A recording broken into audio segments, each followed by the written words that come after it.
क्या आप जानते हैं जब संविधान लिखा जा रहा था तो जो हमारी प्रस्तावना है जिसे हम इंग्लिश में प्रीएम्बल बोलते हैं उसमें सेकुलर और सोशलिस्ट जैसे शब्द प्रस्तावना में नहीं थे जब हमारी प्रस्तावना का क्रिएशन हुआ। संविधान सभा के सदस्य डॉक्टर केटी शाह ने प्रस्ताव रखा कि भारत को एक सेकुलर सोशलिस्ट और फेडरल गणराज्य घोषित किया जाए। तो केटी शाह ने मीन्स सेकुलर और सोशलिस्ट दोनों की पैरवी की। उनका तर्क था कि इन मूल्यों को स्पष्ट शब्दों में लिख देना जरूरी है ताकि आगे कोई इनमें तोड़ मरोड़ ना कर सके। लेकिन डॉक्टर अंबेडकर और कई अन्य सदस्यों ने कहा कि ये मूल्य संविधान की आत्मा में है और उन्हें शब्दों में बांधना जरूरी नहीं, और इस तरह डॉक्टर केटी शाह का प्रस्ताव ठुकरा दिया गया। फिर आया इमरजेंसी का काल 1976।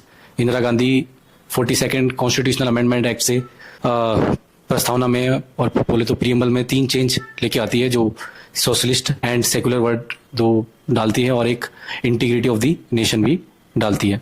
अब जब नई एनसीईआरटीओ में ये सोशलिस्ट और सेकुलर शब्द को हटा दिया गया है, मींस जो प्रीएम्बल ओरिजिनल वाला प्रीएम्बल था उसको ऐड कर दिया गया है, तो सवाल यह है कि क्या हम इनके मतलब भी भूल चुके हैं क्या? तो सवाल सिर्फ यही नहीं है कि ये शब्द हटे हैं, सवाल यह है कि कैसे सोच को बदला जा रहा है।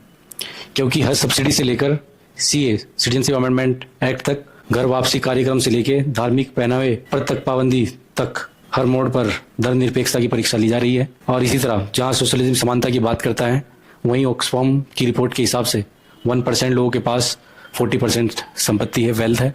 तो सोचिए क्या सेकुलरिज्म और सोशलिज्म जैसे शब्द अब बेमतलब हो चुके हैं या पहले से कहीं ज्यादा जरूरी है? सोचिएगा जरूर।